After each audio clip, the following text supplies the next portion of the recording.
New bills moving through Lansing could give police a controversial tool, the ability to use roadside mouth swabs to test for drugs, with results happening in just minutes. As you can imagine, there's a couple sides here. Supporters say it's about safety, but others see it as government overreach. Let's get live to Fox News' Dave Kinchin. He has more on what's at stake, and I imagine a lot, Dave.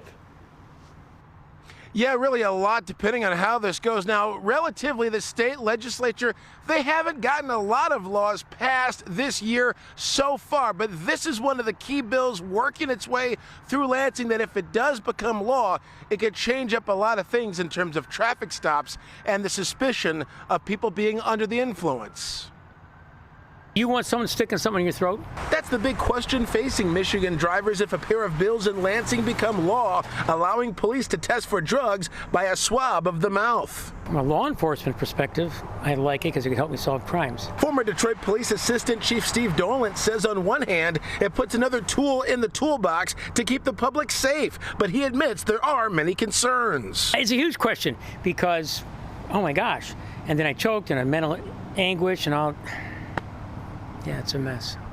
There's going to be problems because who are you? Are you professional to swab me?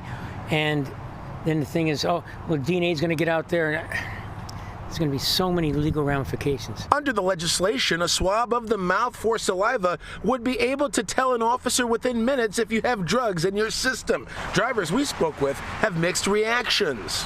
If you're on drugs and you test positive for drugs, I mean, you shouldn't be driving and on drugs. State Representative Brian Begoyle is a supporter of the possible new law, saying in a statement, this testing capability is non-invasive, simple, and reliable. It will help law enforcement when they have probable cause to conduct a stop as they are working to protect the public. But others say Big Brother is simply getting too big. It wasn't too long ago that an employer would ask to look into someone's urine, and it's a massive invasion of their privacy, and this is just a step in the exact same direction, but from another source. It has a significant failure rate that we are extremely concerned with. Kyle Zawacki handles legislative affairs for the ACLU of Michigan. He says the science behind the testing is not accurate enough. Almost 11% of all tests on the roadside produced either a false positive or a false negative.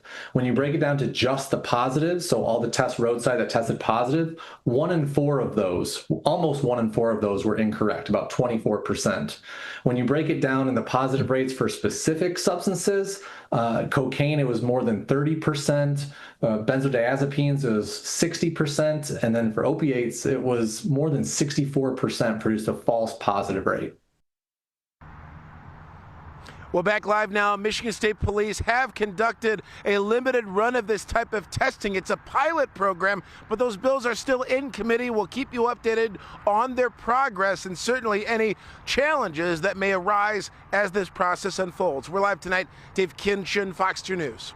Yeah, getting into the nitty-gritty here, if someone is suspected of, let's say, drunk driving, they can draw the blood later if they refuse a breathalyzer. Would this be something that would be done after an arrest on suspicion or right there on the road? Any clarity on how this would work?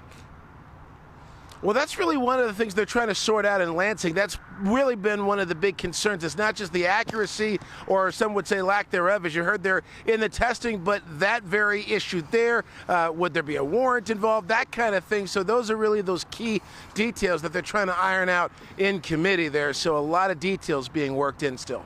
Yeah, I imagine many people have a lot to say about how this could or should go down if they decide to. Dave Kinchin for us live tonight. Thank you.